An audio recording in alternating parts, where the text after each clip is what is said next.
Assalamualaikum warahmatullahi wabarakatuh. Perkenalkan, nama saya Jalan Sarah Putri dari kelas 12 IPA. Saya ingin mempresentasikan tentang demokrasi parlementer. Masa demokrasi parlementer disebut pula masa demokrasi liberal karena sistem politik dan ekonomi yang berlaku menggunakan prinsip-prinsip liberal.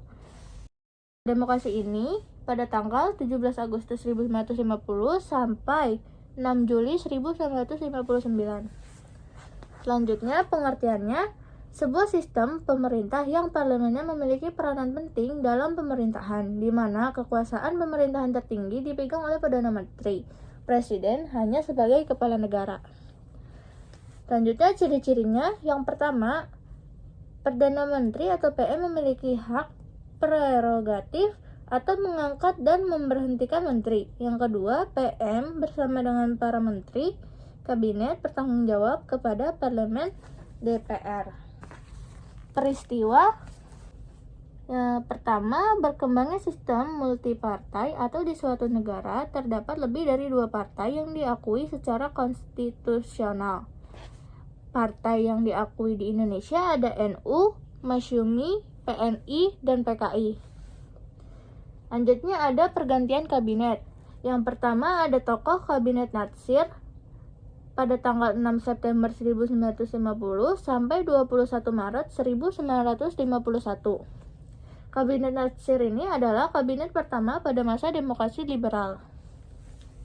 Selanjutnya ada Kabinet Sukiman pada tanggal 27 April 1951 sampai 3 April 1952.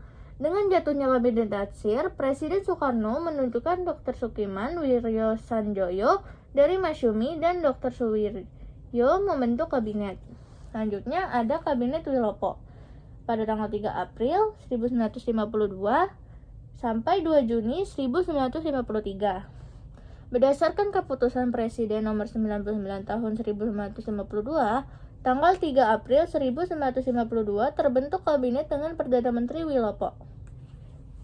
Selanjutnya ada Kabinet Ali Sostro Midjoyo pada tanggal 20 Maret sampai 14 Maret 1957.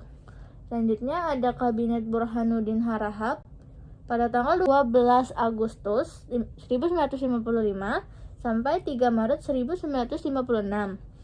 Selanjutnya, yang terakhir, Kabinet Juanda pada tanggal 9 April 1957 sampai 5 Juli 1959. Selanjutnya ada program yang pertama mengembalikan kewibawaan pemerintah, yaitu mengembalikan kepercayaan Angkatan Darat dan masyarakat kepada pemerintah. Yang kedua, melaksanakan pemilihan umum menurut rencana yang sudah ditetapkan dan mempercepat terbentuknya parlemen baru. Selanjutnya ada masalah desentralisasi, inflasi, pemberantasan korupsi. Yang pertama, perjuangan pengembalian Irian Barat. Yang kedua, politik kerjasama Asia Afrika berdasarkan politik luar negeri bebas aktif. Namun, program-program tersebut tidak serta-merta berjalan dengan mulus. Selanjutnya ada kendala dari masalah-masalah tersebut, yaitu kendala atau masalah yang dihadapi pada masa Kabinet Burhanuddin Harahap adalah banyaknya mutasi dalam lingkungan pemerintahan yang dianggap menimbulkan ketidaktenangan. Berikut adalah hasilnya. Yang pertama, penyelenggaraan pemilu pertama yang demokratis pada tanggal 29 September 1955 memilih anggota DPR. Dan 15 Desember 1955 memilih konstituante.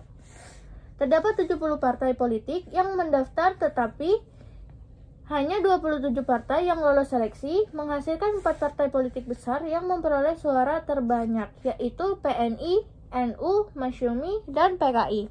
Selanjutnya, ada perjuangan diplomasi menyelesaikan masalah Irian Barat dengan pembubaran Uni Indonesia Belanda.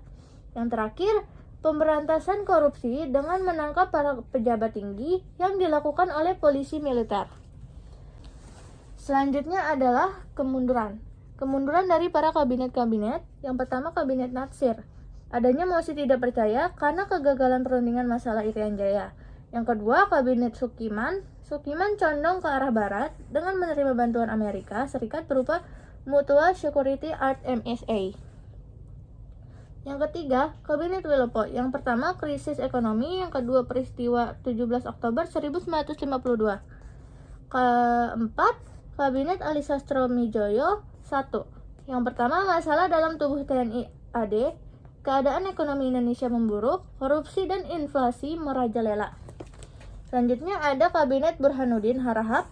Karena tugas Burhanuddin hanya menyelenggarakan pemilu, maka setelah pemilu berhasil, dia pun mengembalikan mandat kepala presiden. Yang selanjutnya ada Kabinet Ali Sastromijoyo II. Yang pertama, munculnya gerakan separatis, adanya perpecahan dalam partai koalisi. Yang terakhir ada Kabinet Juanda. Yang karena peristiwa Cikini, maka keluarlah dekret Presiden 5 Juli 1949. Yang terakhir, berikut adalah dekret Presiden 5 Juli 1959.